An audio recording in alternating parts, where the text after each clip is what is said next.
chers amis internautes. Merci de nous retrouver sur cette émission spéciale. Aujourd'hui, nous faisons le décryptage des élections communales qui se sont tenues ce jour 17 mai 2020.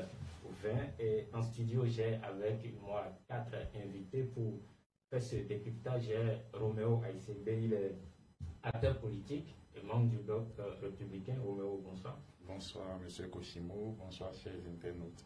J'ai Josaphat Dabolino, analyste politique, journaliste. Josaphat, bonsoir. Bonsoir, Koshimo, et bonsoir à tous. Et Dieudonné Biaou, observateur de la vie politique. Dieudonné, bonsoir. Bonsoir, M. Mbadi.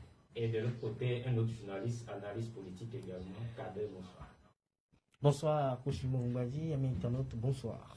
Alors, je l'annonçais tantôt, nous allons parler de ces élections qui se sont déroulées aujourd'hui, les communales et municipales du 17 mai 2020. Les populations sont-elles sorties massivement pour voter? À quoi doit-on s'attendre en matière de taux de participation? Et à quoi doit-on donc s'attendre en matière de résultats que la Sénat est la seule habilité à nous donner dans quelques jours? Mais ici, en entendant les chiffres officiels, nous, en studio, nous allons essayer donc de prendre les avis, les impressions donc, de nos invités. Comment est-ce que, Dieudonné, comment est-ce que vous avez vécu cette journée des élections? Bon, je crois que les élections communales se sont déroulées, mais concernant le taux de participation, concernant ce taux-là, je ne suis pas étonné de ce qu'il y a un faible taux de participation. Il faut dire que jusque-là, on n'a pas de chiffres. Non, nous n'avons pas de chiffres, mais nous avons observé, puisque dans le passé, nous avons vu comment il y avait de l'engouement autour des élections. Mais je vous dis aujourd'hui, les centres de vote que nous avons sillonnés, c'était des centres de vote qui étaient pratiquement vides, et il a fallu que des membres des partis politiques se déplacent pour aller dans les maisons, pour aller chercher les militants pour qu'ils aillent voter. Donc je trouve qu'il y a plus de l'engouement autour de la chose, et tout à l'heure peut-être nous allons rentrer dans le fond et savoir les raisons peut-être qui font cela. Kader, les élections se sont tenues chez vous. Vous étiez certainement sur le terrain. Quel a été votre constat? Le constat est que les élections se sont déroulées dans une ambiance plus ou moins agréable. Et je crois qu'en ce qui concerne la participation des Béninoises et des Béninoises, cela est plus satisfaisant que ce que nous avons observé lors des élections législatives dernières. Mais je ne vais pas mettre le refus de certains citoyens de se rendre au centre de vote pour accomplir leurs droits citoyens sur le coup du fait qu'il y a le coronavirus, le Covid-19, mais je mets peut-être cela sur le coup de l'immateurisme ou de l'amateurisme politique de certains acteurs politiques, de l'imbécilité politique dont a fait preuve certains acteurs politiques en appelant les citoyens au boycott, tout en occultant le fait de se rendre aux urnes pour effectuer un vote, il y a plusieurs types de votes. Soit on choisit le candidat qu'on a choisi, ou carrément on fait bulletin nul pour exprimer que on n'a pas son candidat sur ce qu'on nous propose. Et je crois que les acteurs politiques d'une certaine classe qui auraient appelé au boycott auraient dû peut-être donner cette consigne à leurs militants, s'ils en ont encore.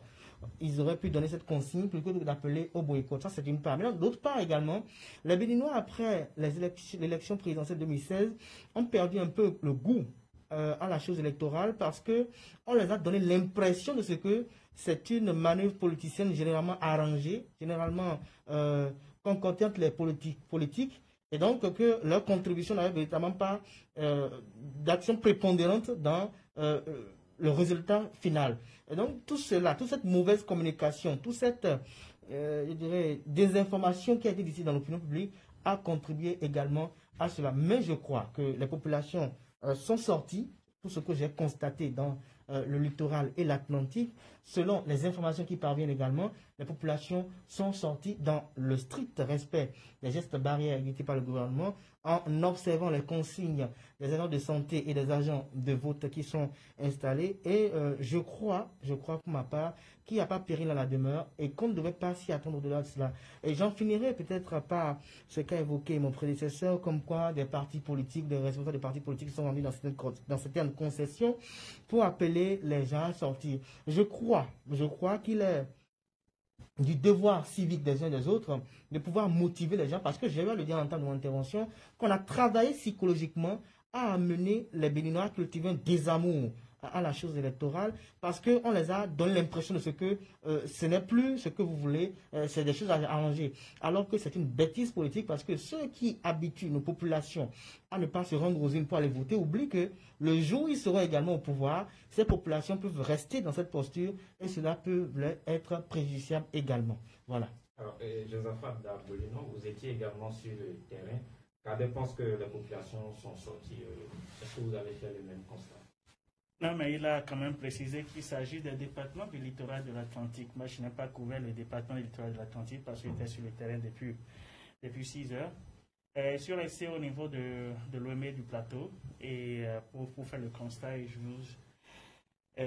Dafi, je dois vous remercier d'abord parce que ça n'a pas été facile. J'ai dû faire beaucoup de concessions pour être là. Mais j'ai constaté en tout cas, au-delà de tout, que des gens ont pu faire le déplacement au niveau des bureaux de vote, en tout cas dans l'OME du plateau.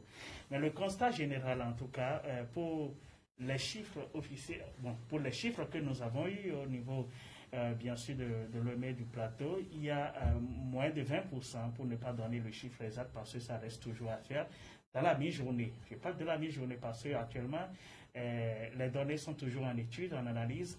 Donc, la série technique pourrait déjà le faire et que au plus tard demain, on aura un taux de participation. Mais pour l'instant, je ne peux que parler de la mi-journée qui avait donné moins de 20%. Ce qui veut dire qu'en fait que les gens, ils ont cette envie peut-être d'aller voter, mais il y a des paramètres à tenir compte. Il y a un cadet qui disait tout à l'heure que qui ne va pas mettre ça sous le coup de coronavirus. Je crois que c'est un facteur très important à ne pas négliger. Aujourd'hui, il s'agit de cette pandémie qui sévit.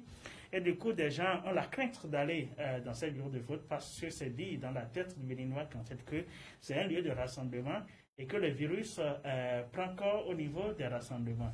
Donc du coup, il faut éviter. Et quand on parle de respect de la distanciation et également le respect des gestes barrières, ce qui n'a pas été respecté à 100% en tout cas, au niveau du département de l'OME du plateau. Donc, il est difficile pour ces gens-là d'aller voter. Et il a fait sortir un mot très important, j'avais déjà ce mot dans ma tête, il y a le désamour. Aujourd'hui, le Béninois, le citoyen électeur, n'a plus l'engouement, l'amour qu'il faut, à toi, la joie qui l'animait de quitter sa maison, d'aller dans un bureau ou un poste de vote pour estampiller un bulletin. Il n'y a plus cet amour, il n'y a plus cet engouement aujourd'hui. Pourquoi? Parce qu'on a tout fait. Les politiques ont tout fait, ou je dirais même les politiciens, ils ont tout fait pour amener ce citoyen électeur à ne pas s'intéresser à la chose politique. Tout simplement parce qu'on a fait croire pendant tout le temps que même ce que vous estampillez, ce n'est pas cette personne qui va passer. On a fait croire des gens, vous avez suivi un peu la campagne électorale pour cette communale, il a dit que des noms même circulent déjà dans l'opinion publique. On se dit, telle personne sera maire dans telle ville, telle personne sera l'adjoint, et il y a déjà une configuration du conseil communal. Donc, en tant que citoyen, en tout cas pour des gens que nous avons interrogés et qui se sont obtenus d'aller dans ces bureaux de vote, ils disent, mais si déjà il y a cette configuration et que par le passé on nous a dit, même le bulletin que vous estampillez, ce n'est pas évident que ça soit compté, alors je ne peux pas perdre mon temps et risquer ma vie en plus dans ce contexte aussi critique pour aller estampiller un bulletin, pour aller dans un bureau de vote. Donc il y a des paramètres à tenir compte. Je crois que c'est le désamour. Mais de toute façon, je remercie tous les acteurs impliqués dans l'organisation, y compris aussi les lecteurs. Nous avons une très belle journée qui s'est déroulée sans grands incidents. C'est à saluer et c'est à l'actif de tous les Béninois. Roméo Aïssébé, une journée électorale sans grands incidents, comparativement quand même, surtout aux élections législatives passées où c'était quand même très agité. Cette fois-ci, qu'il n'y a pas eu, en tout cas jusque-là, on n'a pas eu vent. Donc d'incidents qui se seraient donc passés sur le terrain. Mais en ce qui concerne l'engouement des populations, quel est le constat que vous avez fait sur le terrain?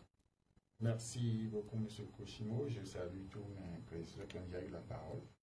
Et je reviens sur le fait que chacun a dit ce qui est important. Donc, chacun a apporté sa pièce à cet édifice. Mais je voudrais attirer notre attention sur un fait.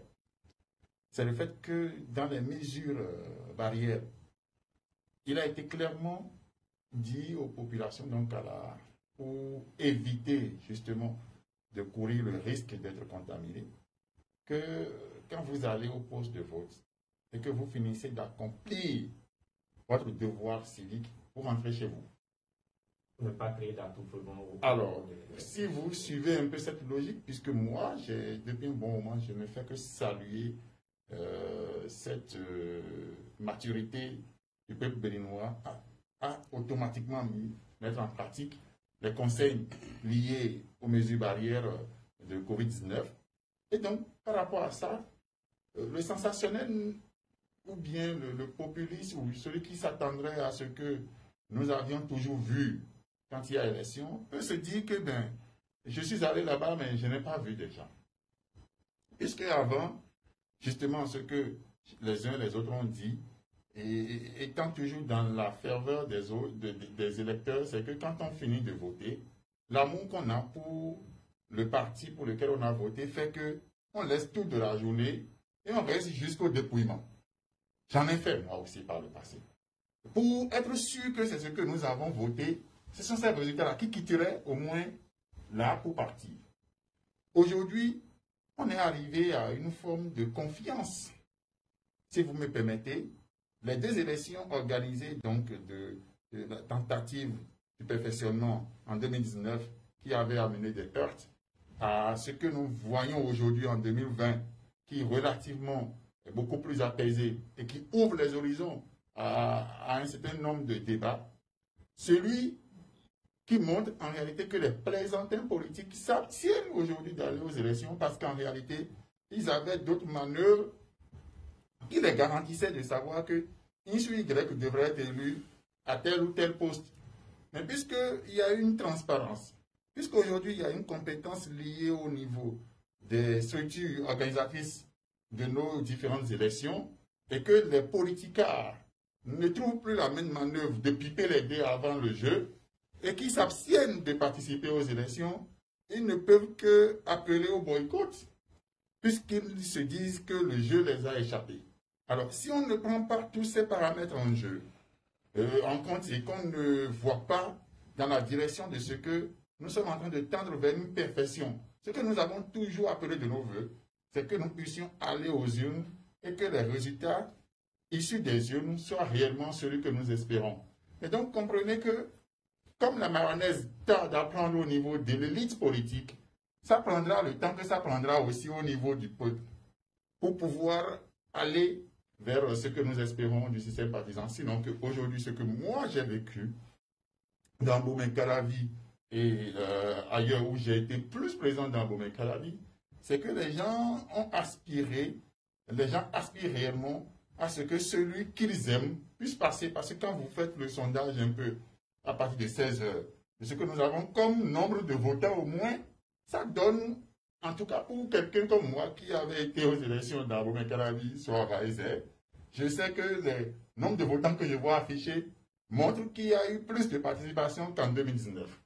Donc les gens n'ont pas eu peur de Covid pour sortir, même si ça fait partie des paramètres, mais en réalité les gens ne sont pas arrêtés sur les lieux pour en mesure, c'est-à-dire en respectant justement les consignes qu'on avait déjà données. Voilà. Je rappelle que nous sommes en direct sur notre page Facebook. Vous pouvez nous suivre depuis vos différentes positions. Alors Dieudonné, je reviens à vous pour parler cette fois-ci donc de la pandémie, parce que Roméo l'a dit tout à l'heure, en raison donc de cette pandémie, il y a eu des mesures qui ont été indiquées par la Sénat et d'autres structures impliquées dans l'organisation des élections. Est-ce que les électeurs ont pu véritablement respecter ces mesures? Est-ce que la Sénat même qui a promis de mettre à disposition du matériel d'équipement de protection, est-ce que vous avez pu faire ces constats sur le terrain?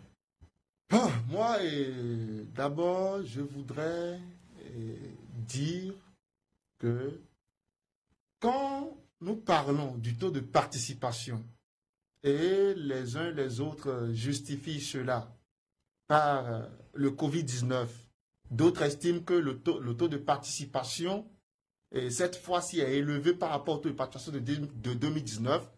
Je trouve qu'en réalité, on ne veut pas faire une comparaison de ces deux élections. Il s'agit des élections de proximité où nous sommes en décentralisation. Est-ce que vous voyez? Dans un système de décentralisation.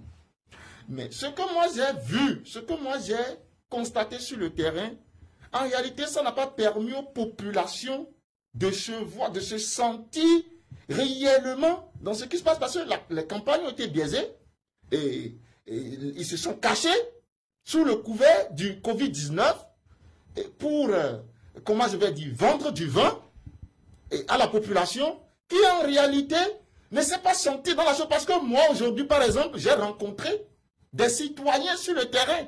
J'ai même questionné des gens. Est-ce que vous êtes allés voter? Les gens m'ont dit clairement, allez voter pour qui? Ils nous ont présenté quoi? Pour quel bilan? Et allez choisir quoi? Parce que déjà les dés sont pipés d'avance. Est-ce que vous voyez maintenant?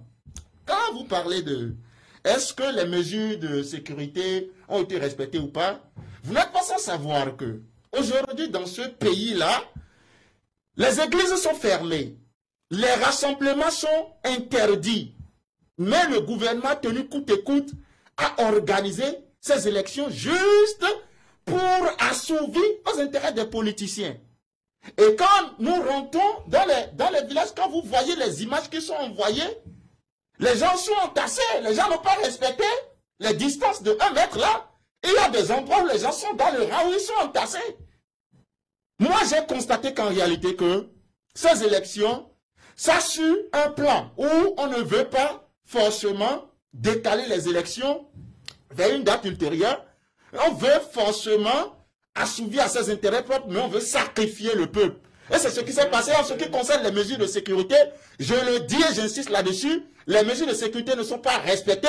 Quand vous voyez comment même les partis politiques, là, les membres des partis politiques transportent les électeurs, parce qu'ils vont dans les maisons et ils appellent les gens, et je ne sais pas quelle négociation, mais ils remarquent 2, 3 personnes sur des engins. Les images existent. On va essayer un peu de... Donc c'est pour vous dire qu'en réalité... Lorsque vous parlez de la tenue des élections, je crois que les élections communales ont même une exigence constitutionnelle. On ne peut pas dire qu'on organise les élections pour assouvir les intérêts des politiciens. Non. Je crois que si le gouvernement certainement ou les institutions impliquées dans l'organisation ont certainement analysé toutes les possibilités. Il n'y a pas eu report. Elles ont, ces institutions, promis donc de mettre à disposition tous les moyens qu'il faut pour protéger les... Mais ils ne l'ont pas fait. Ils n'ont pas fait. Moi, je le dis sur la base des éléments que moi j'ai vu sur le terrain. Et pour dire qu'en réalité, ce que vous dites qu'ils ont analysé, le Conseil des ministres, ça s'organise comment? Pas visioconférence. Est-ce que vous voyez, aujourd'hui, les écoles, toutes les classes n'ont pas recommencé. Il y a des élèves qui sont encore à la maison. Pourquoi? Parce qu'on veut protéger ceux-là du Covid-19. Aujourd'hui, les églises sont fermées. Les mosquées sont fermées. Pourquoi? Mais on a trouvé bon d'organiser les élections. Et ce que nous disons aujourd'hui, si demain, vous auriez voulu qu'on reporte les oui, et si demain le mal s'aggrave, nous allons rendre le gouvernement responsable de cela. Parce que les communales constituent un enjeu. Et déjà par les dépouillements, pas ce que nous avons vu sur le terrain, ça nous donne raison sur le plan qui était déjà en jeu là. Cadet va réagir rapidement. Je n'ai plus envie de réagir. Oui, Cadet, les mesures de prévention contre le coronavirus ont-elles été respectées sur le terrain? D'abord, dans un premier temps, après tout ce qui a été dit, il faut quand même repréciser un certain nombre de choses. Vous savez, le Bénin n'est pas précurseur de l'organisation d'élections en période de crise sanitaire mondiale du Covid-19. Il y a des pays que nous prenons comme exemple et dont les opposants au régime en place citent comme exemple qui ont eu à organiser des élections dans cette crise sanitaire de coronavirus Covid-19. Nous avons des mesures qui sont même prises au Bénin, qui ne sont même pas prises dans des pays plus touchés que le Bénin. C'est pour vous dire que chaque État a des informations qui lui permettent de mettre en place un dispositif de riposte en fonction des informations dont il dispose, si je peux me répéter ainsi. Et donc, le gouvernement étant composé des hommes, il est normal de constater qu'il puisse avoir quelques ratés à certains niveaux, parce que ce sont des hommes qui existent, ce sont des hommes qui sont mis à charge pour le respect de l'application de ces décisions, et donc il peut y avoir quelques ratés. Mais dans l'ensemble, pour ce que moi j'ai constaté, je crois que les Béninois sont conscients de l'enjeu. L'image qui est derrière vous, on voit tous ceux qui sont là, ils étaient avec le masque de protection, en dehors de celle-ci. C'est pour vous dire qu'il y aura forcément des exceptions. C'est l'exception d'ailleurs qui confirme la règle. Et donc, est-ce que vous ne pensez pas que cette exception, dans la situation actuelle, pourrait quand même exposer la population? Qui est dans le préfond du Bénin, une localité où les gens n'ont pas mis unanimement le masque de protection, encore que au niveau des bureaux de vote, des masques sont disponibles et distribués gratuitement, même quand vous venez devant des agents de vote et que le masque que vous avez porté, il est sale, les agents de vote vous proposent délibérément, est-ce que vous pouvez prendre, est-ce que vous pouvez changer? C'est pour vous dire que le gouvernement joue sa partition. Mais il y a aussi la responsabilité citoyenne du citoyen également. Qu'est-ce que, en tant que citoyen, qu'est-ce qu'en tant que citoyen? Le gouvernement, aucune responsabilité citoyenne. Il est facile généralement lorsque l'on veut tout mettre sous le dos du gouvernement, comme quoi le gouvernement aurait dû faire, le gouvernement aurait dû faire, le gouvernement aurait dû faire. Vous avez vu les grandes nations qui ont dit que désormais, il faut apprendre à vivre avec le coronavirus. Vous avez vu comment certaines références sur le plan international ont eu à qualifier le dispositif de riposte contre le coronavirus pris par le régime actuel. C'est pour vous dire que ce sont des hommes qui nous dirigent. Je ne pense pas que Patrice Talon, président de la République du Bénin, veuille que les Béninois meurent du coronavirus. Je ne pense pas que les membres de son gouvernement vont contribuer à cela. La preuve, lui-même, il est sorti pour aller voter. La preuve, les présidents des institutions de la République sont sortis également pour aller voter. On a vu les ministres également, sans exception, se rendre dans leur poste de vote pour effectuer leur devoir civique. C'est pour vous dire que si nous continuons à travers des arguments sur des considérations politiciennes à amener le citoyen, comme l'a évoqué mon vis-à-vis tout à l'heure, à cultiver le désamour au vote, ne serons pas surpris que quand nous-mêmes, nous allons avoir des aspirations politiques et que nous allons nous retrouver à des postes ou dans des postures où nous aurons besoin de ces votes-là, ne serons pas surpris qu'à l'avenir, ces citoyens ne se rendent pas aux urnes. Et je crois que tout cela doit amener nos députés à l'Assemblée nationale à penser, comme dans ces pays, peut-être à rendre même obligatoire le devoir de vote. Parce que ce que nous constatons aujourd'hui, quand nous observons un peu, les gens pensent sur les émotions des populations, on surfe sur les désiratoires des populations pour les appeler à la désobéissance. Je crois que ce n'est pas normal. Le gouvernement a fait ce qu'il peut contre le coronavirus. Des masques ont été lancés à confection pour distribution gratuite. Le gouvernement a eu des masques qu'il a mis à disposition pour distribuer. Nous n'allons pas. Les images sont là. Nous n'allons pas. Oui, regardez les images qui sont devant vous là. Vous avez une minute pour finir. C'est pour vous dire que le gouvernement a joué sa partition. Je ne pense pas que Koshimo Mbadi a attendu que le gouvernement lui envoie un masque avant de se confectionner un masque. Je ne pense pas que mes vis-à-vis sur ce plateau ici ont attendu que le gouvernement envoie un masque avant de se confectionner un masque. Encore qu'il y a plusieurs associations à but non lucratif qui ont distribué gratuitement des masques sur toute l'étendue du territoire national. Je crois que sur ce plan, il n'a pas posé un problème. Et le coronavirus, je ne pense pas que je vais quitter moi-même de la maison sans le masque et me rendre à un bureau de vote sans mon masque de protection, sans le respect des gestes barrières. Si nous n'arrivons pas à sensibiliser nos parents pour qu'elles observent le geste et que les policiers le fassent et que les militaires sur le terrain le fassent, ça se fait. Moi, j'ai eu à voir des policiers dire « Ah, vous n'avez pas respecté la distanciation. Ah, vous n'avez pas respecté les gestes barrières. » Et même on s'est même taquiné pour vous dire « Par exemple, pour dire, vous avez dit 1 mètre, mais là, on est déjà à plus d'1 mètre. » C'est pour vous dire quoi? Chaque acteur joue sa partition. Mais qu'il y ait des ratés, c'est normal, c'est de la norme des choses. Mais qu'on ne reste pas sur les ratés pour dire que ça ne va pas du tout. Je crois que les ratés là, sur 10 bureaux de vote, on peut en trouver à peine 1 ou 1,5. Voilà. Josaphat Dabolino et Cadet parle des ratés. Est-ce que vous avez vu sur le terrain, vous estimez que ces ratés-là, on peut, dans la globalité, entacher les efforts fournis par le gouvernement pour protéger les populations contre le coronavirus? Non, entacher, oui. Ça dépend maintenant du degré de cette tâche-là ou de la noirceur de cette tâche. Mais entacher, oui, parce que d'ailleurs, quand il y a des ratés, c'est qu'il y a au moins une tâche qui est à ce niveau-là. Mais reste à savoir si cette tâche est indélébile ou pas. Mais au moins, il y a des tâches. Non, mais il faut remarquer qu'en fait, il y a des ratés, effectivement, et qu'il y a la non-disponibilité dans beaucoup de bureaux de vote et postes de vote, d'ailleurs, de masques. Il y a la Sénat qui a tardé à des endroits, moi je parle bien sûr du département de Lomé du Plateau, il y a la Sénat qui a tardé quand même d'envoyer ce matériel dans certains bureaux de vote. Et ça fait partie des ratés, bien sûr. Et pour la compilation des données que nous avons sur le Bénin entier, on a constaté également la même chose dans d'autres circonscriptions électorales, dans d'autres localités. Donc, ce qui veut dire qu'en fait, que oui, il y a des efforts. Mais ces ratés prouvent qu'en fait, que oui, soit c'est la faute aux agents, parce que quand on a contacté les agents de la Sénat, ils disent qu'en fait, que oui, tout a été mis à la disposition de l'autorité communale et d'arrondissement, et ça ne restait qu'au niveau des présidents des bureaux de vote d'aller faire. Donc, ils ont essayé de justifier. Peut-être les heures à venir, on aura plus d'explications sur ce sujet. Mais il faut aussi dire, le respect, ce n'est pas la Sénat qui viendra le faire. Je crois que tous les acteurs à divers niveaux ont déjà raté la base pour cette élection. Parce que nous sommes déjà à la fin, le scrutin, le dernier bureau de vote a déjà fermé. Donc, ce qui veut dire que les acteurs ont déjà raté à la base.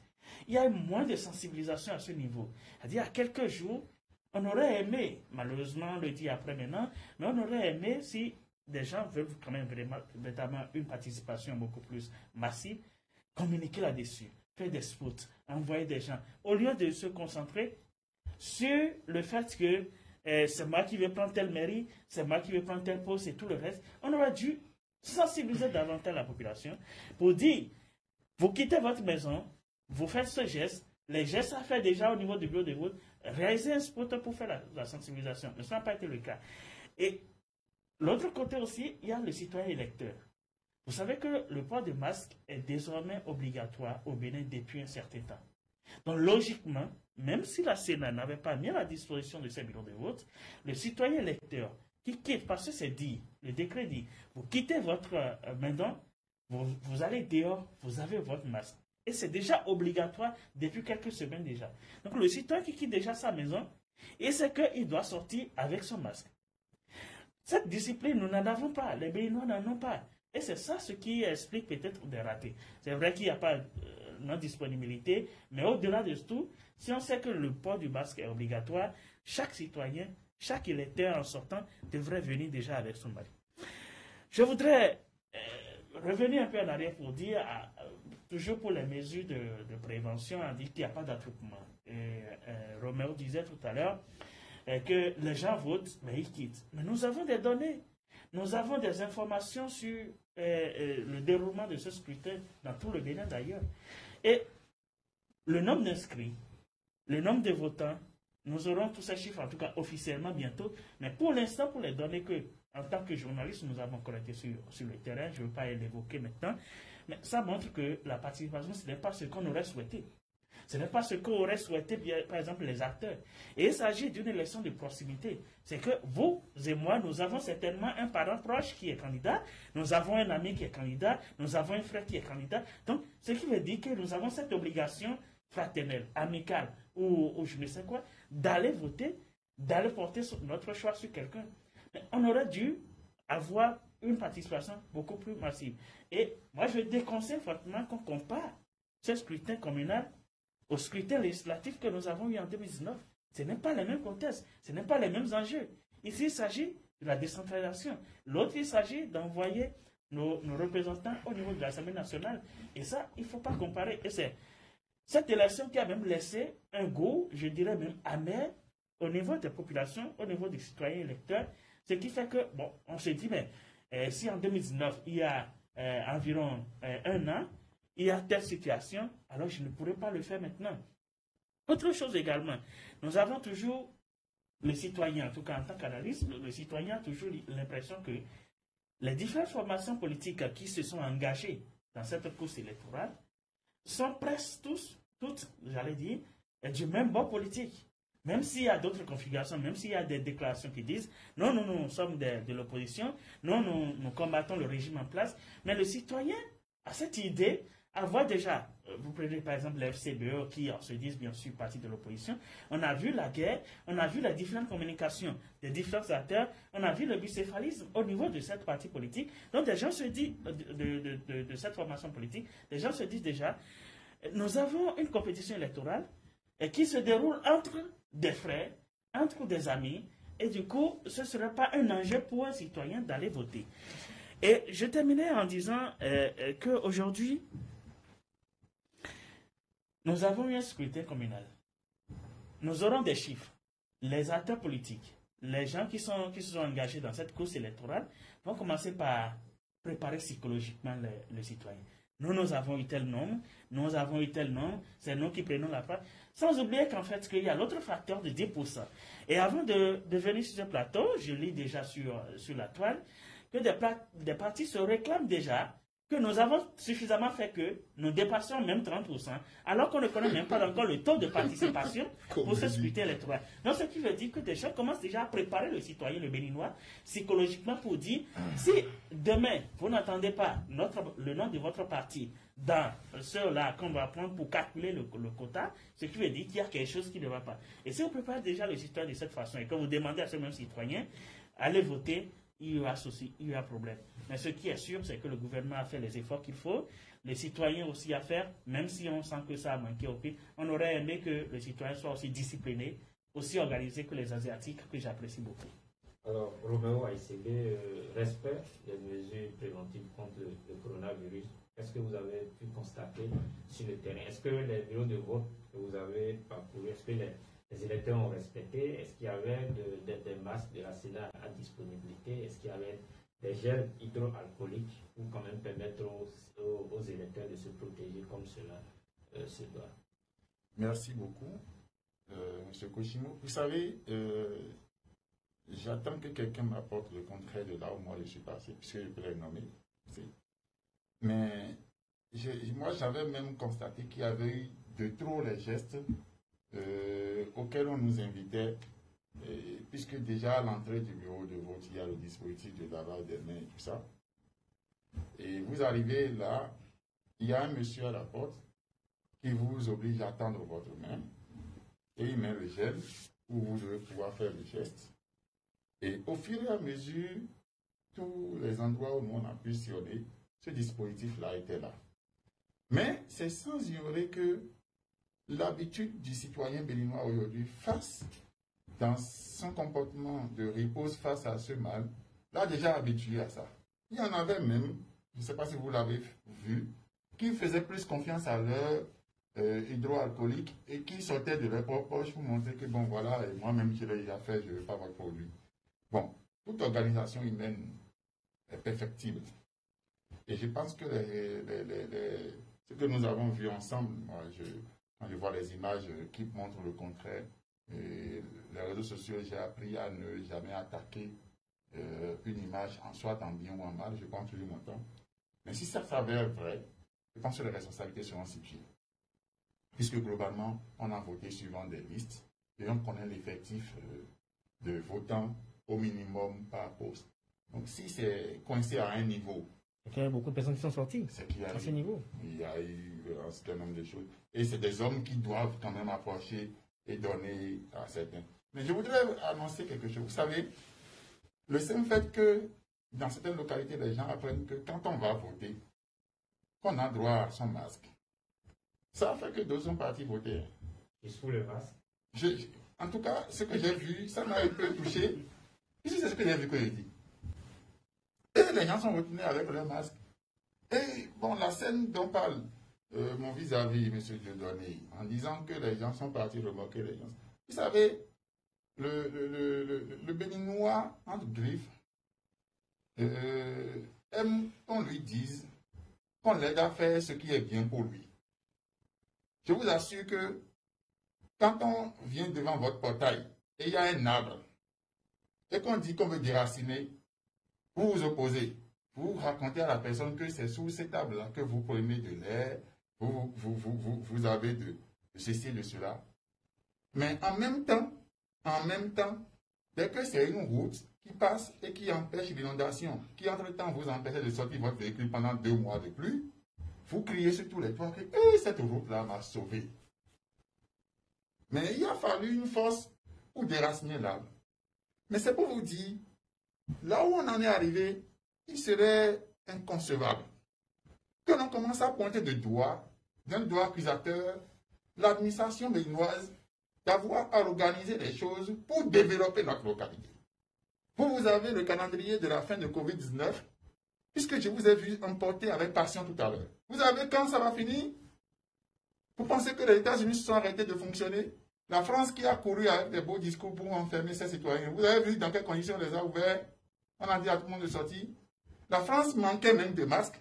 C'est pourquoi le confinement avait duré. La France. Et je sais que tous les politiciens opposants sont à l'aise en France aujourd'hui. Ça veut dire quoi?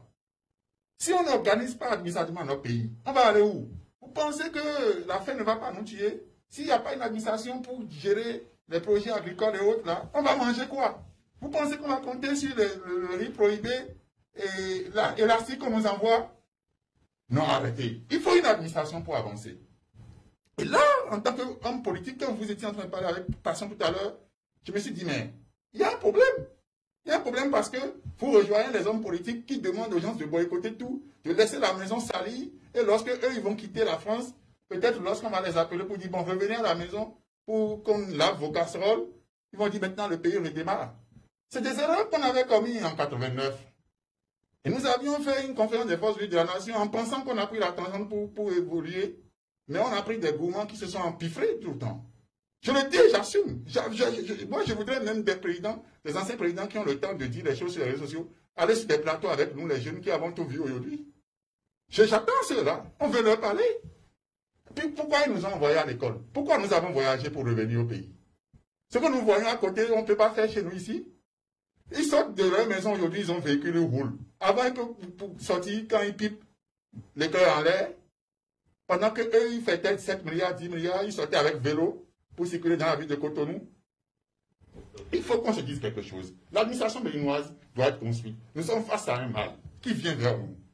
Les citoyens béninois qui ont applaudi, qui applaudissent partout chez eux, ne savent pas qu'il faut une administration locale, une administration communale, pour pouvoir fonctionner et entretenir les biens qu'on a.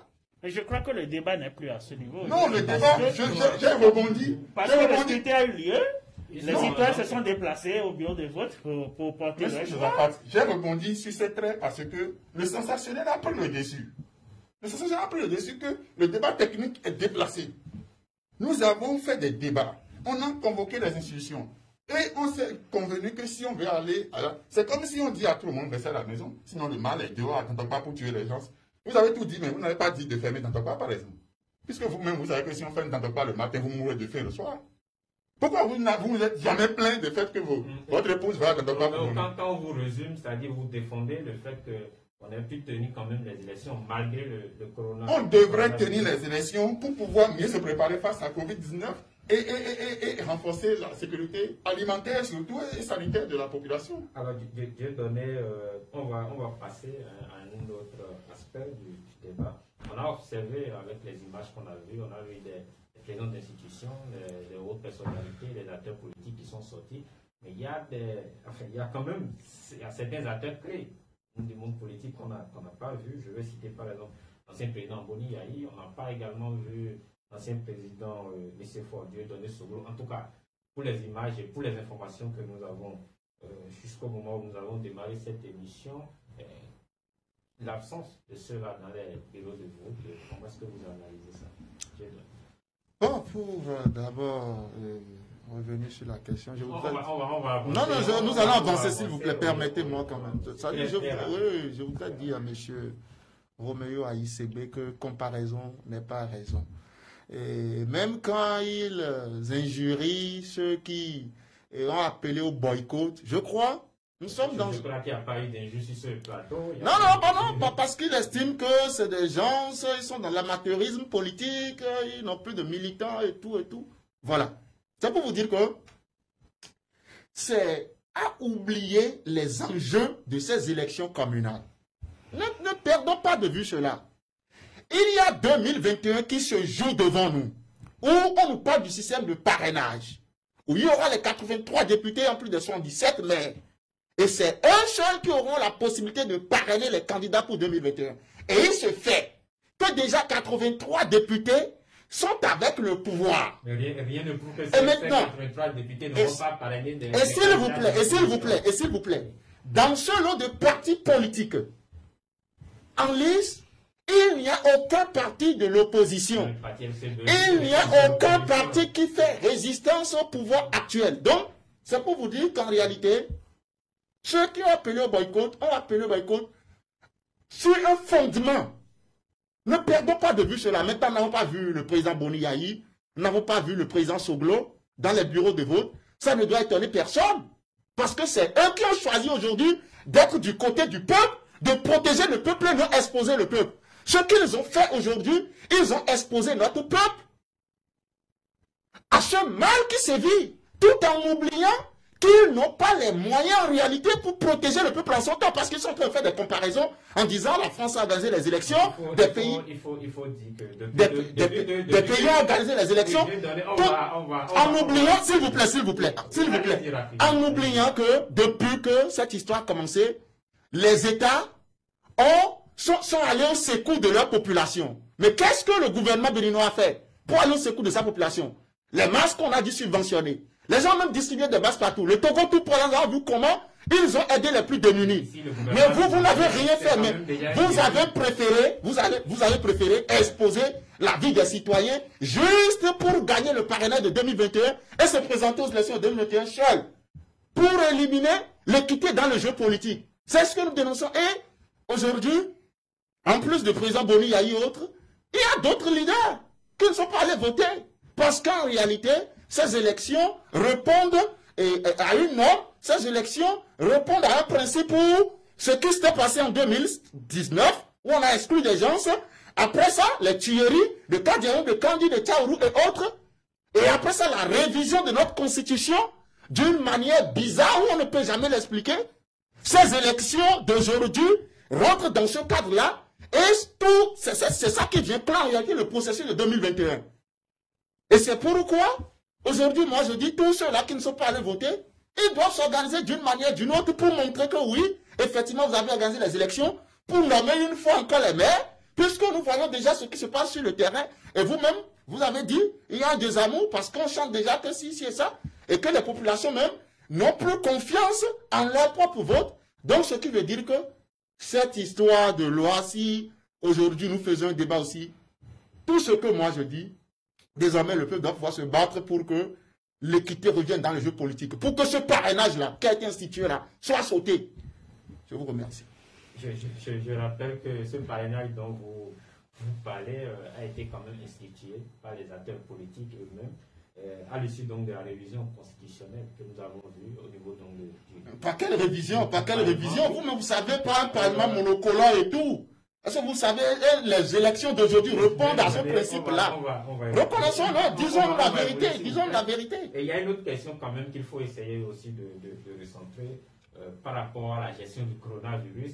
Je ne pense pas que le gouvernement perd de vue comment on appelle, le président même l'a dit, il est conscient du danger. Je crois que si le gouvernement... Moi, je ne vois, le gouvernement ne fait rien pour protéger les citoyens. Le gouvernement a quand même forcé en griffe droit, c'est parce qu'il sait que... Le gouvernement ne fait rien pour... Celui qui dit qu'il faut que l'administration roule, même si on n'organisait pas les élections communales, l'administration va continuer à fonctionner. Je crois que vous êtes en train de mettre un accent... Oui, je précise ma question. Non, je la connais très bien, c'est l'absence des acteurs de l'opposition, voilà, au vote. Non, les gens ont pris leur temps, permettez-moi aussi de prendre aussi mon temps, de répondre à certaines choses et d'opiner sur certains sujets qui ont été évoqués ici, où pour ma part, l'argumentaire me paraît plus ou moins biaisé, beaucoup plus politique. Vous savez, il y a une crise sanitaire mondiale dont tout le monde en est conscient. Le président de la République derrière vous là, il a mis son masque. Et donc tout le monde sait qu'on doit mettre un masque de protection. Qu'on doit observer un certain nombre de mesures barrières pour ne pas contacter le virus. Je crois qu'il y a eu une large communication qui a été effectuée par les canaux gouvernementaux.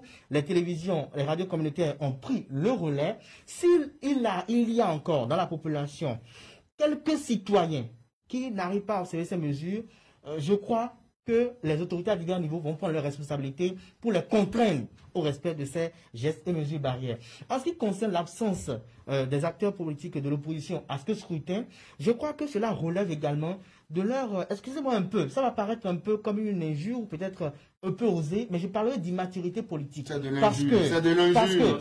Non, vous ne pouvez jamais qualifier cela de l'immaturité politique. Les gens sont dans un jeu politique, ils ont fait leur... Mais quand mon ami Dieudonné dit que le régime expose la vie des citoyens face au corona, ça c'est pas une injure. Mais quand on parle d'immaturité politique, je crois pour ma part que c'est pas une injure parce que je veux m'expliquer, je vais me justifier. Vous savez, on dit souvent les absents ont toujours tort. Quand vous avez appelé au boycott des élections législatives et qu'il y a eu tout le tollé qu'il y a eu, les 83 députés sont là. Les institutions, les instances sous-régionales que vous avez appelées au secours reconnaissent aussi la légitimité aujourd'hui de ces 83 députés. Alors, qu'est-ce qui est fait de part et d'autre pour essayer d'être présent dans le débat politique au niveau de la classe de l'opposition? Je crois qu'on reste là à surfer sur des incohérences politiques, encore qu'il faut préciser que cette classe de l'opposition politique, aux allures hétéroclites, est pour la plupart composée d'acteurs ayant des problèmes de personnes, avec Patrice Talon individu, et non avec la violence. C'est faux. Avec la violence. Je ne vais pas rentrer dans les détails.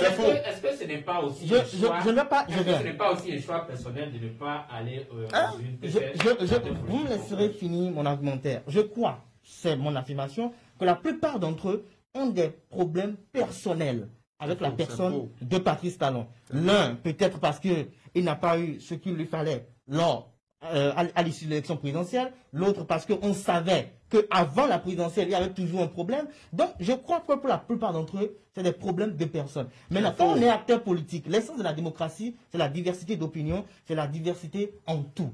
Quand vous êtes acteur politique et que vous sentez que vous n'êtes pas présent dans un scrutin, je crois que l'expression de voter bulletin nul également peut manifester qu'on a peut-être un taux de participation assez agréable, mais nous avons peut-être le nombre de bulletins de nul qui surplombe le nombre de personnes qui ont voté. C'est également un message fort. Je crois que les acteurs politiques ne vont plus le faire parce qu'ils occupent le fait qu'un jour viendra où eux aussi prendront le pouvoir et que s'ils ont habitué les populations à ne pas se rendre aux urnes, parce qu'on projette dans l'esprit des Béninois aujourd'hui que les députés sont nommés, que les maires sont nommés, encore que nous savons qu'au Bénin, même depuis que le Bénin est Bénin, il y a toujours des manœuvres politiciennes pour que quand on veut que ce soit telle personne qui soit à tel niveau, il y a des concessions qui se font, il y a des compromis qui se font. Je tiens à vous préciser autre chose également qui est très important lorsqu'on parle de ces élections communales et qu'on demande à ce qu'on ne fasse pas une comparaison. On peut faire une petite comparaison en ce qui concerne le taux de participation.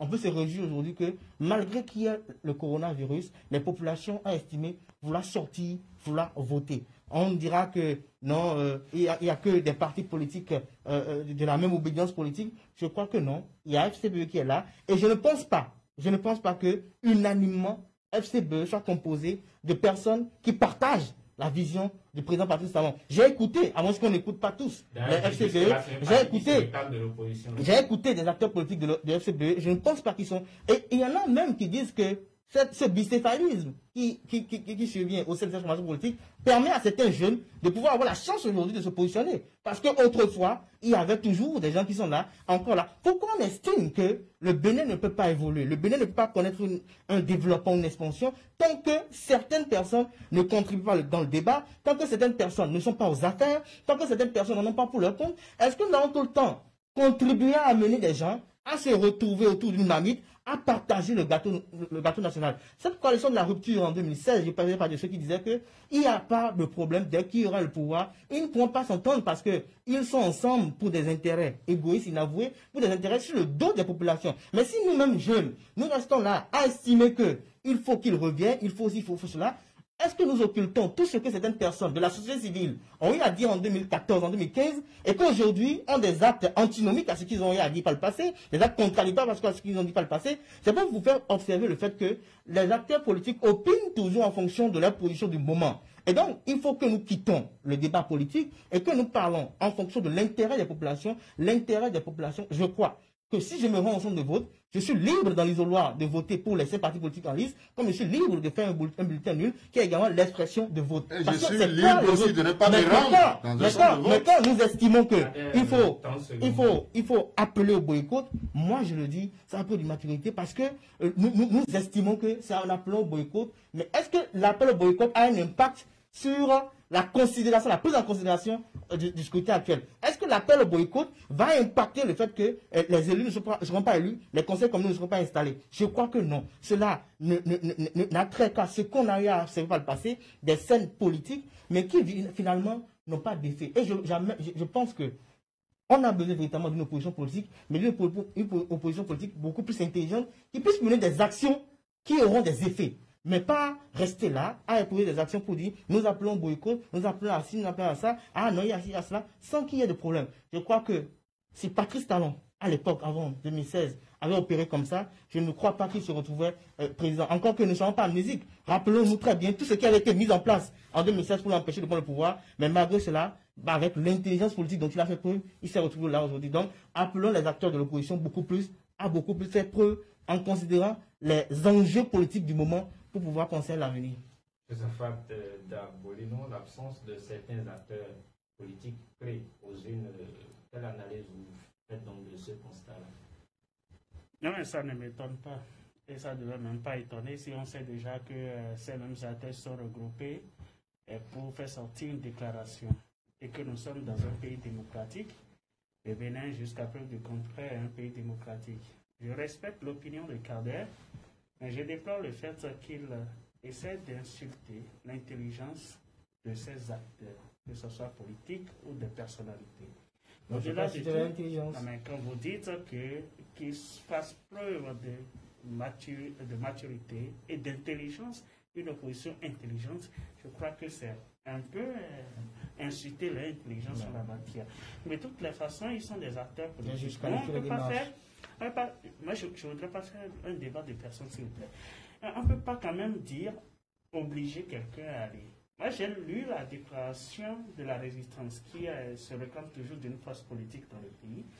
Et ils ont clairement dit, nous boycottons les élections. Et ce n'est pas propre au Bénin.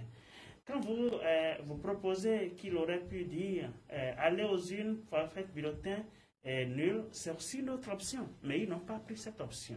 Donc, ils ont choisi d'appeler leurs militants ou ceux-là qui croient toujours en eux, de rester chez eux, de boycotter. Et ce n'est pas propre aux acteurs politiques de l'opposition du Bénin. Il y a même des acteurs politiques qui disent, moi je ne veux pas aller aux élections. Alors qu'administrativement, ils sont OK, ils ont tous les papiers, ils ont aussi le droit de participer, mais ils décident, compte tenu du contexte, moi je dis à mes militants, je ne présente pas ma liste et j'appelle mes militants à ne pas aller voter. Donc ce n'est pas propre au Bénin. Je crois que dans un processus démocratique normal, on doit avoir ça. Et la voix, ce n'est pas un crime. Et si vous avez déjà lu, comme je le disais, la déclaration de ces personnalités qui vous faites allusion, ce n'est pas étonnant leur absence. Donc, ce qui veut dire qu'ils sont de la même logique. Ce qui sera étonnant, c'est de les retrouver dans les bureaux de vote aujourd'hui en train d'exprimer leur vote. Ça, on a dit, mais hier, en 12 heures, nous avons lu leur déclaration et qu'aujourd'hui, ils se retrouvent dans les bureaux de vote pour exprimer leur vote. Donc, c'est ça ce qui sera étonnant. Ils ont fait le choix. Je voudrais que leur choix soit respecté. D'ailleurs, le scrutin est passé. Et que c'est toujours comme ça. Le président Patrice Talon est arrivé au pouvoir. avant lui, il y a d'autres présidents. Et après lui, il y a d'autres présidents. Et il y a toujours de la résistance, même si ce n'est pas la résistance qui se passe, mais des acteurs qui ne vont pas partager les mêmes idéaux, la même vision gouvernementale, la même vision de développement que le régime en place. C'est ça même qui fait l'essence même de la démocratie. Et c'est ça qu'on doit même encourager. Encourager, parce que ça permet aux acteurs, à l'administration qui est en place, de voir les failles, de voir peut-être ce qui ne va pas. Pourquoi des gens crient? Parce que le chien de la maison n'aboie jamais seul. S'il ne sent pas l'odeur de quelque chose, s'il ne sent pas un étranger, il ne va quand même pas aboyer. Donc, je ne dis pas que les opposants aboient, mais je dis, si les opposants sortent pour quand même dénoncer quelque chose, pour dire quelque chose, ce qui veut dire qu'il y a quelque chose qui ne va pas. Et c'est une occasion pour le régime en place, dans tous les pays d'ailleurs, de voir ce qu'ils ont dénoncé, d'apporter quelque chose. Et c'est ça la démocratie. Donc c'est ça qu'il faut cultiver. Ne pas aller aux urnes, c'est leur choix. Moi, je respecte leur choix. Et la vie continue. Aujourd'hui, le scrutin s'est déroulé dans le calme. Vivement que, à l'annonce des tendances, à l'annonce des résultats provisoires par la commission en charge des élections, qu'il y a toujours le même cas. C'est ça, on doit inviter les populations, les citoyens, ceux-là qui ont déplacé pour exprimer leur vote, ceux-là qui sont restés à la maison pour boycotter le scrutin, qu'elle annonce que chacun accepte les résultats des urnes, que chacun accepte les résultats des institutions. C'est ça le vrai débat. Tout le reste, ils ont fait le choix, ils n'ont pas le faire, on n'a pas retrouvé. Là, ce n'est pas l'enjeu. L'enjeu, c'est qu'aujourd'hui, nous cultivons toujours la paix, nous gardons le même esprit de paix, de quiétude, et que les institutions en charge, les hommes qui ont en charge ces institutions, puissent véritablement donner les résultats qui reflètent véritablement ce qui s'est passé sur le terrain. Parce qu'au-delà des observateurs de ces institutions, il y a les observateurs d'autres institutions, d'autres organisations qui ne sont pas étatiques. Il y a les observateurs également, il y a les journalistes également qui étaient sur le terrain, qui ont collecté des informations avec leurs correspondants. Donc il faudrait qu'au moins les résultats officiels qui seront annoncés, qu'on ait tout au moins un résultat approximatif pour dire oui, nous acceptons tout ça. Si c'est ça que nous cultivons pour l'esprit et que chaque acteur, je crois que c'est le moment même pour les responsables des partis politiques d'aller voir encore leurs militants, de dire oui, nous avons fait le combat, nous avons mené le combat le juste combat. Aujourd'hui, nous croisons les bras, nous attendons les grandes tendances, nous attendons les résultats. Mais quel que soit le résultat qui va venir, même si vous apportez votre choix sur nous, quel que soit le résultat qui va venir, essayez de comprendre parce que nous sommes dans un pays de paix. Et c'est ça qu'il faut cultiver à l'heure actuelle. Alors, Roméo Aïssegbe, le boycott de ces législatives par certains acteurs clés de ces élections communales et municipales du 17 mai 2020. Quelle analyse faites-vous donc de l'acte, ou je dirais de l'option prise par ces acteurs politiques-là? Vous savez, monsieur le journaliste Péchimou, depuis que vous avez abordé ce pan du débat, je souris intérieurement. J'admire l'homme qui est sur le fond de l'écran derrière vous, Patrice Talon. Il m'excuse de l'appeler, mais il est la très haute autorité. Vous savez, en 2014-2015, Patrice Talon était dans la posture d'opposant.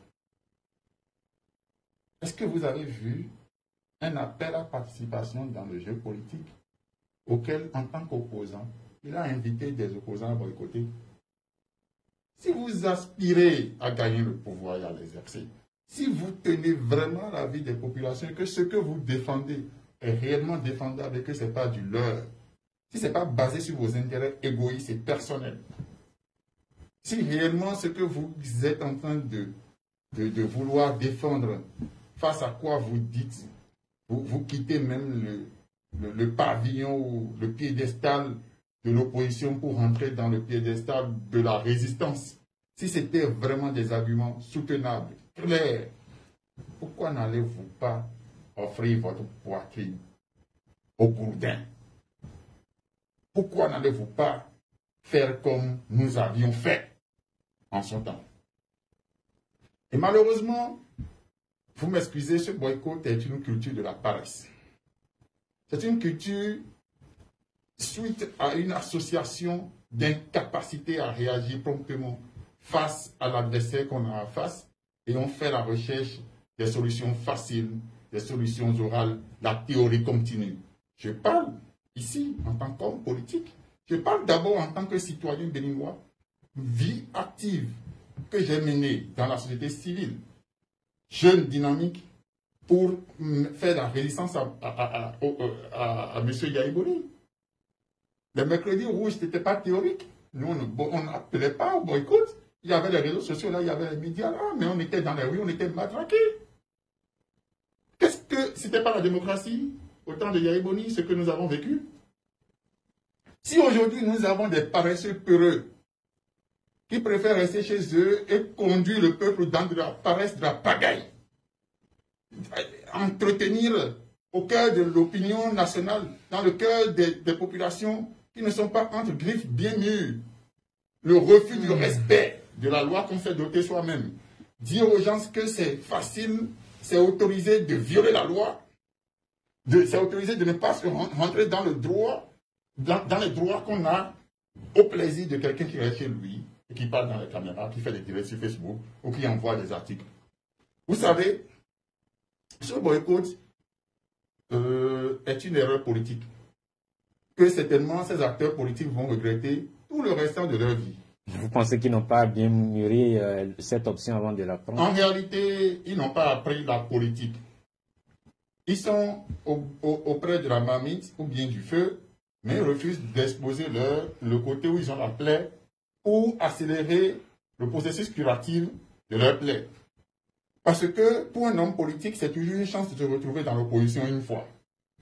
C'est le lieu, c'est le plat de résistance, c'est ce qui vous permet de cogiter, de réfléchir, mais surtout en agissant.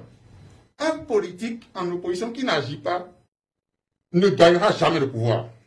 Jamais.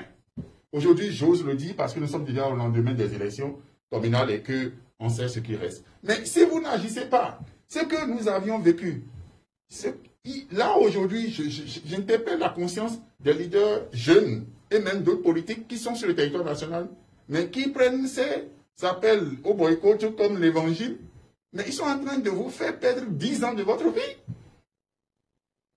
Soit ils se sont dit entre le peu que nous avons déjà à notre niveau nous suffit, et donc, dans le rang de ceux qui nous suivent, aucun d'eux ne va nous dépasser.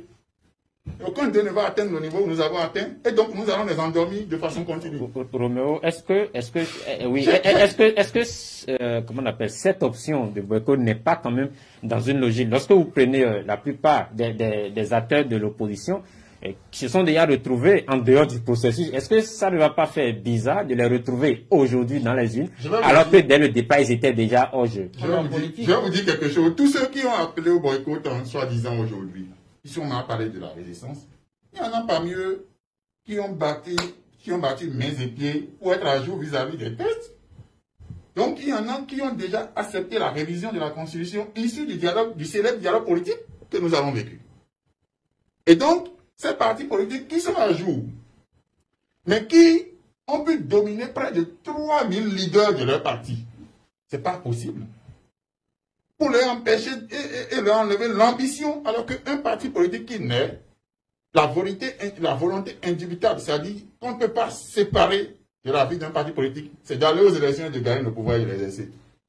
Et il dit, nous on est à jour. Mais ce n'est pas aussi une obligation, ça reste une option. Oui, c'est une obligation suivant la loi que si vous avez un parti politique et qu'il y a élection, vous ne participez pas, le parti là est mort. Oui, la loi donne quand même une certaine marge par rapport à ça. Vous savez, quelle que soit la marge, votre question est tellement pertinente que c'est pour moi comme un sujet philosophique qu'il faut monnayer et ramener au niveau de terre à terre pour demander à ceux qui sont encore dans leur rang de dégager, d'aller vers là où il y a d'activité. Vous ne pouvez pas vous donner les moyens physiques, intellectuels et moraux, et même matériels, d'aller dans un parti politique. Je ne parle pas d'association, hein, et je ne parle pas de club, de parole. On dit, on est dans le feu de l'action. Vous venez dans le feu de l'action, celui que vous avez en face de vous est en train d'agir, et vous dites que votre moyen le plus sûr de le gagner, c'est de vous soustraire de la piste. Les assontons. Et vous dites politique. Non. Il y a des organisations d'observation. Roméo, c'est 30 secondes rapide. Oui, même c'est beaucoup. Je vais faire juste 5. Pour vous dire que c'est une erreur fondamentale. Mais quand vous regardez pour la plupart de ceux-là qui tiennent à la tête de ce groupe, qui invitent toute la population, et bientôt ils vont aussi inviter les populations à ne pas manger. Et j'espère que les populations, ceux qui les suivent, ne vont plus manger jusqu'à mourir et ils vont faire grève de faim. Ceux-là sont en train d'induire le peuple en erreur. Et nous avons déjà dépassé cette étape-là parce que nous avons battu les goudrons, les pavés contre Yahya Boni pour arrêter y saigner. Et personne ne va nous retourner encore à ce niveau-là. Alors, dernière question pour finir cette émission rapidement. Nous allons parler justement de ce critère de 10% dont Josaphat avait parlé tout à l'heure. Alors, lorsqu'on voit les partis en lice aujourd'hui et lorsqu'on voit un peu ce que le taux de participation peut donner, Dieudonné Biaou, ces 10%-là, est-ce que vous voyez des partis en lice qui peuvent donc les avoir facilement? Je vous remercie beaucoup. Je crois que les internautes sont en train de nous suivre et nous devons du respect à ces internautes-là. Celui qui dit, par exemple, que en réalité, les leaders ne devraient pas appeler au boycott, quoi, je ne sais quoi. Vous savez, vous êtes dans un jeu. Non, je rappelle que nous avons 10 minutes pour finir l'émission. Et je rappelle ma question. Permettez-moi quand même. Oui, vous aurez quelques minutes pour finir, sûrement que vous allez y revenir. Parlons des 10%. Parlons des 10% d'abord. Permettez-moi de suivre le fil de mon raisonnement. Oui, rapidement. Parce que nous sommes en train de faire un débat où ça doit suivre une logique. Justement. Est-ce que vous voyez? J'aurais même souhaité que, à chaque fois que ça ne soit pas moi qui commence par répondre aux questions. Est-ce que vous voyez? Vous êtes dans un jeu où vous êtes dans un camp. Et tous ceux qui participent au jeu, personne n'est de votre camp. Vous êtes du camp opposé. Donc vous allez appeler vos militants, dit bon, allez dans les urnes, ne votez pas pour eux, mais prenez bulletin nul. Mais c'est bête ça. C'est bête. On va pas. Nous sommes dans un jeu où aujourd'hui, la résistance nationale. On va prendre la mesure des expressions et des mots que nous utilisons. Permettez-moi. Exprimez-vous correctement sans pour autant tenir certaines expressions. Ce que je dis, c'est quoi? Oui, allez-y, très rapidement. C'est une compétition où les 5 partis en lice sont de la mouvance présidentielle. Il y a le parti, celui qui se réclame de l'opposition. Au niveau de la résistance nationale, nous ne reconnaissons pas SCB comme un parti de l'opposition. C'est eux qui se réclament parti de l'opposition, comme FCDB l'a fait, et a appelé finalement ces militants à voter pour les partis de la mouvance. Donc, comprenez que la résistance nationale ne peut pas appeler ces militants à dire, bon, allez dans les urnes, mais votez bulletin nul. Là, je comprends votre débat et je comprends les acteurs qui sont sur le plateau parce que là, vous avez présenté Dieudonné en tant qu'observateur politique, mais là, il vient d'affirmer qu'il est de la résistance. C'est un acteur politique que vous avez sur le plateau. Que vous avez présenté officiellement. Alors que nous faisons le débat avec un observateur que je viens de découvrir. Je vous explique. Oui, Dieudonné, très rapidement, s'il vous plaît. Avant 2016, depuis ma naissance, moi je n'ai jamais vu dans une élection où on a exclu les partis de l'opposition. Mais à partir de 2019, ça a été fait. Quand nous parlons de la résistance nationale, ce n'est pas forcément l'opposition. C'est ceux-là qui n'ont pas digéré l'exclusion de 2019 et qui se battent pour que la démocratie béninoise soit restaurée. Les gens parlent tout comme si nous sommes toujours dans le même schéma où on appelait les militants à aller voter, les gens allaient librement faire leur choix. Aujourd'hui, c'est fait que nous sommes dans un schéma d'exclusion. Tant que cela continue, les gens vont toujours continuer à appeler au boycott jusqu'au rétablissement de la démocratie. Maintenant, parlant des 10%, ils ont fait leur jeu. Ils savent à qui peuvent attribuer ces 10%-là parce que nous avons vu dans les législatives passées, la Sénat a donné un autre taux. La Cour constitutionnelle a donné un autre taux. Mais il n'est pas dit que ces deux institutions vont donner les mêmes taux. Sans pouvoir nous expliquer comment ce taux-là a eu une augmentation. Ce qui veut dire qu'à ce niveau-là où nous avons 5 partis de la mouvance présidentielle, puisque déjà les fraudes sont faites sur le terrain. Ça, c'est vous qui le dites. Non, mais écoutez. Les gens sont arrêtés. Des politiciens sont gardés. Oui, mais tout ça, c'est approuvé parce qu'on a vu des cartes d'électeurs chez eux. Parlez-nous des 10%. Sur la base de ces fraudes, sur la base de tout ce qui se fait, même si demain me dit que tous les 5 partis ont pu rassembler 10% des votants, ou bien si on me dit que oui, c'est 2 partis et 3 partis, ça ne m'étonne pas parce que c'est un schéma connus d'avance, ils sont dans le couvent, ils savent ce qu'ils font, et ça ne nous étonne pas, nous autres. Le peuple se bat pour restaurer sa démocratie, et la démocratie béninoise sera restaurée. Oui, Dieudonné, profitez pour conclure votre intervention sur cette émission. Non, je voudrais dire au peuple qui a suivi le mot d'ordre de la résistance nationale, courage et félicitations. Battons-nous, nous allons finir par restaurer notre démocratie, même si ça tarde à venir. Ceux qui pensent que oui, les députés sont nommés, les maires sont nommés, les absents ont tort, c'est eux qui ont tort. Ils comprendront demain que ceux qui refusent de pactiser, ceux qui refusent d'accepter l'inacceptable là, c'est eux qui sont sur le juste chemin. Et, tôt ou tard, l'avenir finira par me donner raison. Je vous remercie. Kader, la question, pour finir, oui, très rapidement. Pour faire observer également que je crois, en tant qu'observateur et professionnel des médias, que nul n'a, je dirais, l'apanage de la vérité. Je crois que chacun, avec sa philosophie de développement, si nous mettons 6 présidents en exercice au Bénin, nous aurons 6 différentes philosophies de développement. Et je crois que quand on parle de démocratie, on parle de développement, c'est 2 concepts qui peuvent peut-être susciter notre débat et que nous allons commencer, que nous ne finirons pas de sitôt. À chacun sa stratégie politique, et il faut que les uns et les autres comprennent que le pouvoir en place n'est pas un démembrement de l'opposition politique, et que le pouvoir en place n'est pas là à avoir des actions visant à faciliter ses adversaires pour qu'on lui marche dessus.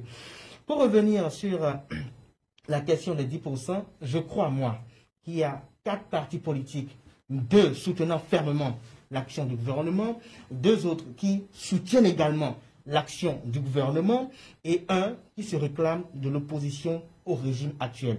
Jusqu'à preuve du contraire, je n'ai pas encore vu un des membres de ce parti politique aller se rendre au sein des partis politiques. Je n'ai pas encore vu tenir des discours visant à ce que, à traduire qu'ils approuvent entièrement ce qui est fait, du secrétaire exécutif national aux militants à la base. Nous écoutons leur discours politique. Je ne pense pas que ce sont des partis, ce sont un parti politique, c'est bien un parti politique de la mouvance. C'est un parti politique de l'opposition. Jusqu'au sein de cette formation politique, il y a des crises qui puisent de la légitimité du fait que le parti politique a eu du mal à digérer l'après-pouvoir. Et d'ailleurs, c'est une norme parce que quand vous perdez le pouvoir, vous n'êtes plus en position de force, les rapports de force changent de fonction et donc vous vous retrouvez dans une position où vous avez comme l'impression qu'on vous brime. Alors que par le passé, vous aussi vous étiez dans cette position également et que vous avez eu à brimer beaucoup d'autres. Donc je crois que FCBB est à l'épreuve de l'opposition et à l'épreuve de l'autre côté de la rive. Et j'ai peut-être l'espérance qu'un jour, dans leur compétition politique également, ils vont une fois encore revenir aux affaires si ils arrivent à mettre la stratégie en place pour y arriver. Concernant le critère des 10%, ça a été instauré pour le partage des sièges. Parce que si vous pouvez être élu, si je crois bien selon les tests, là vous pouvez être élu dans une commune, dans un arrondissement, et si votre formation politique n'a pas les 10%, vous ne pouvez pas y arriver. Mais je crois que l'Union progressiste, le bloc républicain, Proche-Couru pour un Bénin émergent, l'Union démocratique pour un Bénin nouveau, obtiendront ces 10%. Ma seule inquiétude, c'est au niveau du Parti de renouveau démocratique PRD. Ça c'est votre analyse, parce que jusque-là, on n'a aucun chiffre officiel. C'est mon analyse, et je me justifie, si vous me permettez. L'Union démocratique pour un Bénin nouveau, nous avons vu, avec combien de fois, beaucoup de moyens ont été déployés partout sur toutes les dans du territoire national pour que ce parti politique puisse asseoir son hégémonie. Au niveau du PRD, nous connaissons que son ancrage est dans le Mé et le plateau. Maintenant, en dehors de la commune de Semekoudi, où le maire Charlemagne Ronfort continue un peu, malgré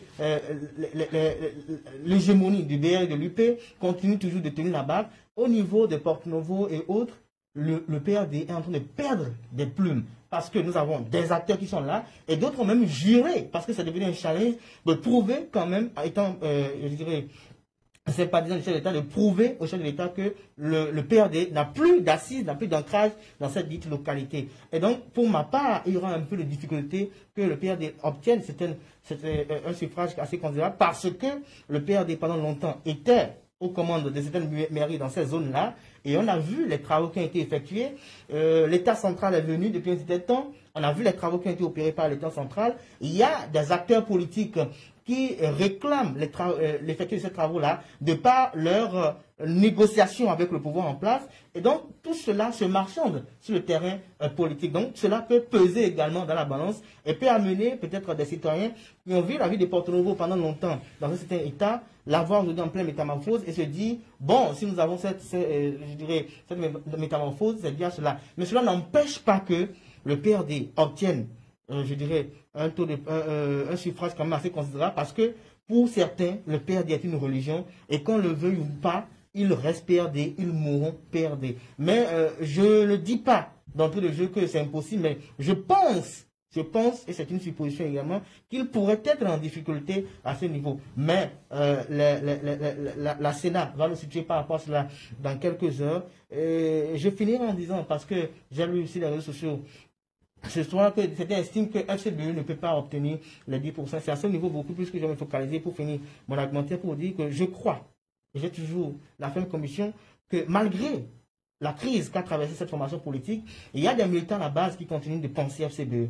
Il y a des gens qui continuent de dire que FCBE, c'est notre chose commune, et ce n'est pas la chose d'une seule personne, et parce qu'une personne se fâche parce qu'il n'est pas aux commandes, que nous n'allons pas vivre. Et je vous ai dit, parce que j'ai eu la chance de par ma profession échanger des jeunes qui nous ont dit que si eux n'étaient pas en difficulté, nous n'aurions jamais la chance d'être sur des listes, parce qu'un m'a dit par exemple que je suis militant depuis 2012, j'ai toujours voulu être sur une liste, mais je n'ai jamais pu, mais il a fallu qu'il y ait ce système-là où on doit poser des candidats dans toutes les situations électorales dans tout le pays, et qu'eux ne soient pas là, qu'aujourd'hui, maintenant, nous sommes là. Donc, je crois qu'il y a des gens qui vont voter parce que Roméo est mon frère, parce que Roméo est beaucoup plus proche de moi, et que je vais le faire. C'est vrai que les gens diront que il y a des doutes qui persistent au niveau de l'appartenance de cette formation politique à l'opposition ou pas, mais je crois fermement qu'elle appartient à l'opposition, mais elle refuse de sacrifier les populations, d'engager les populations dans un terrain, je dirais,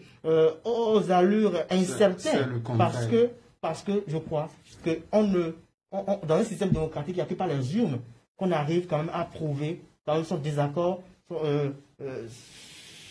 ce qu'on ne partage pas face à un régime, mais ce n'est pas par la violence, ce n'est pas en motivant les populations à être dans un état de guerre contre un régime en place. Je crois que ce que le régime actuel fait, il le fait.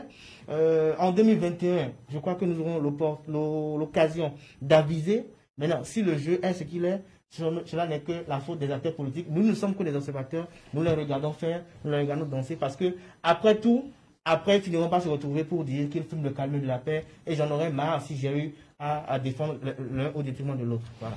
Joseph Daboulino, la question des 10% très rapidement, les partis qui sont en liste, lorsque vous analysez un peu la campagne électorale, la force de ces partis-là, qu'est-ce que ces partis-là qui, selon vous, pourront quand même s'en sortir avec cette question des 10%? Non, mais a priori, c'est que les informations politiques soutiennent qu'elles doivent avoir les 10%, qu'elles sont à même d'avoir les 10%. Et je crois que aujourd'hui, on a quand même la preuve que le PRD, qui a son fief dans le plateau, a quand même aussi des candidats positionnés dans le Nord. On a aujourd'hui la preuve que l'UDBN, qui est beaucoup plus remarqué au niveau du littoral, non, au niveau de l'Atlantique, surtout dans Abomey-Calavi. Voilà, se retrouve avec des candidats sur la liste dans l'OME, à Djoun ou à Tukuntuna. Donc, ce qui veut dire que chaque formation politique s'est déployée pour avoir quand même des militants à la base sur toute l'étendue du territoire national. Donc, a priori, les 5 partis devraient avoir. Maintenant, si on s'en tient à ce tapage médiatique, à ce tapage électoral, où on se dit, nous avons l'Union progressiste, le Bloc républicain, le PRD, nous avons l'UDBN, nous avons le FCBE, si on s'en tient à leur tapage médiatique, on a dit, oui, telle personne, puisqu'elle a fait assez de bouquins dans les médias, parce qu'ils ont déployé assez de moyens, on va attribuer 10%. Je crois que si on se base sur cette agitation entre griffes médiatiques ou électorales, on va fausser la base. La base aujourd'hui, les données fiables, c'est que nous avons des citoyens qui se sont rendus aux urnes pour porter leur choix. Nous avons une institution qui se charge bien sûr de collecter, d'analyser, de proclamer les résultats. Nous attendons les chiffres pour voir, parce que c'est comme on le dit, qui entre en conclave sort souvent le cardinal.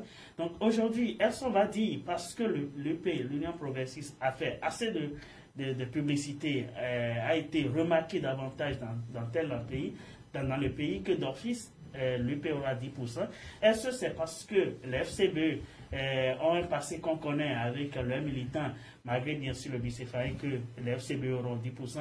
Moi, je ne veux pas entrer dans les spéculations pour l'heure, mais tout ce qui est sûr, c'est que c'est en fonction du taux de participation. Et ce qui va choquer davantage, M. Oumbadi, c'est que des gens qui ont porté leur choix, s'il arrivait à que des formations politiques n'ont pas 10% sur le plan national pour valider leur participation afin d'avoir des sièges, des gens qui ont porté leur choix sur ces personnes se verront en quelque sorte exclus du processus et ils vont peut-être se mordre les doigts pour dire j'ai porté mon choix sur mon conseiller de proximité, mais pour faute, parce que mon parti n'a pas eu 10%, parce qu'il n'a pas pu avoir un conseiller au niveau du Nord ou au niveau du Sud ou dans une localité du pays, et que nous n'avons pas 10%, moi, mon candidat, ce que je juge quand même capable véritablement de gérer ma commune, se retrouve écarté et ne pourra même pas avoir droit à la salle où on doit faire le dispatching des sièges.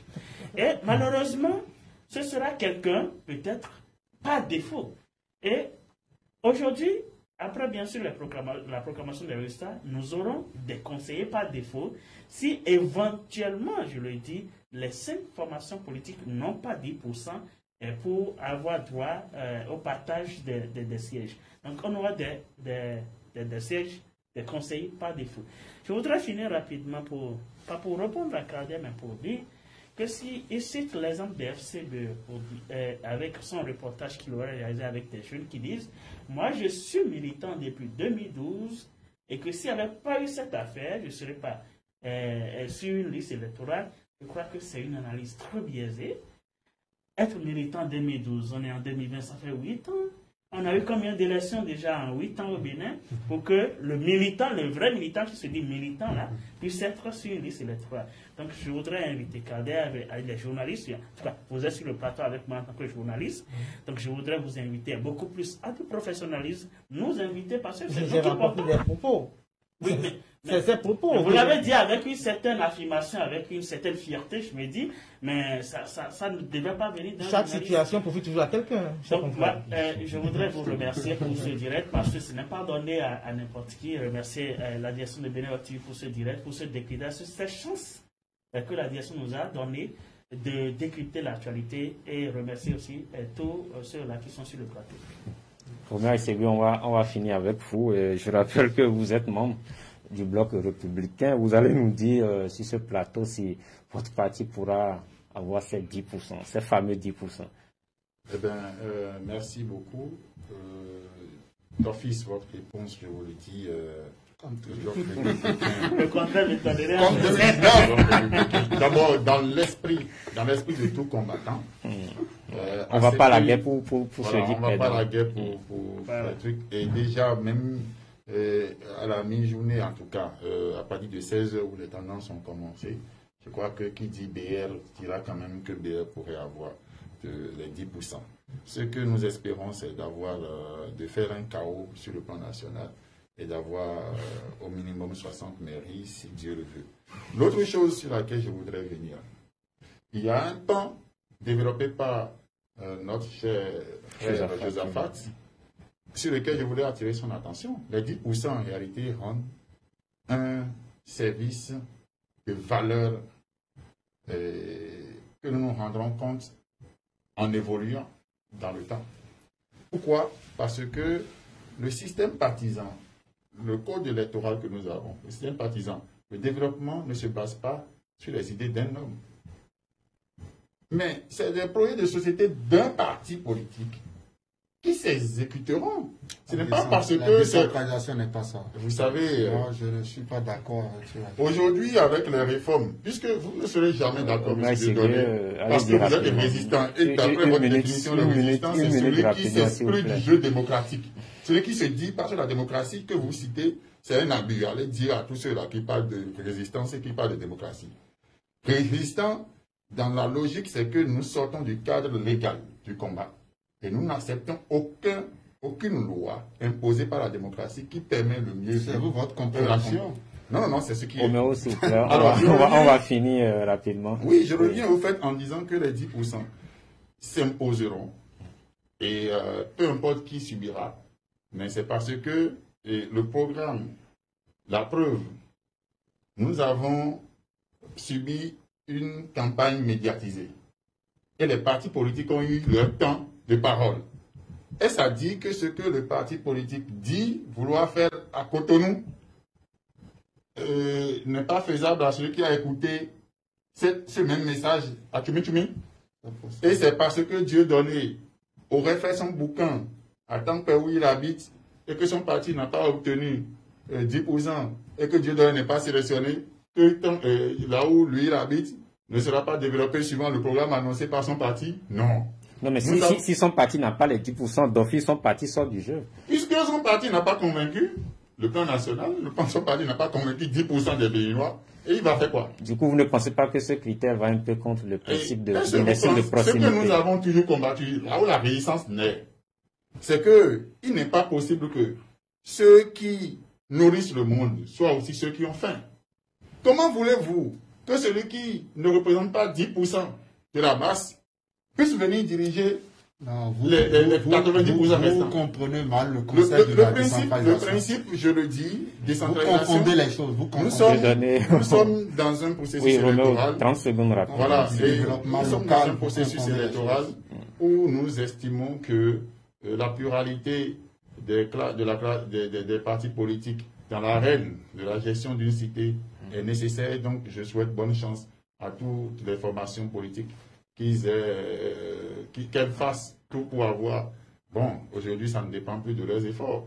Que les résultats, ça dépend des résultats. C'est ce que nous avons vu dans le passé. Voilà.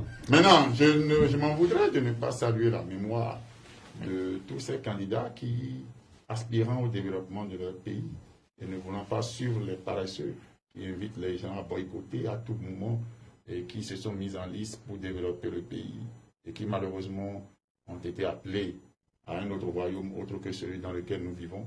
Je salue leur mémoire, je demande la paix pour leur famille.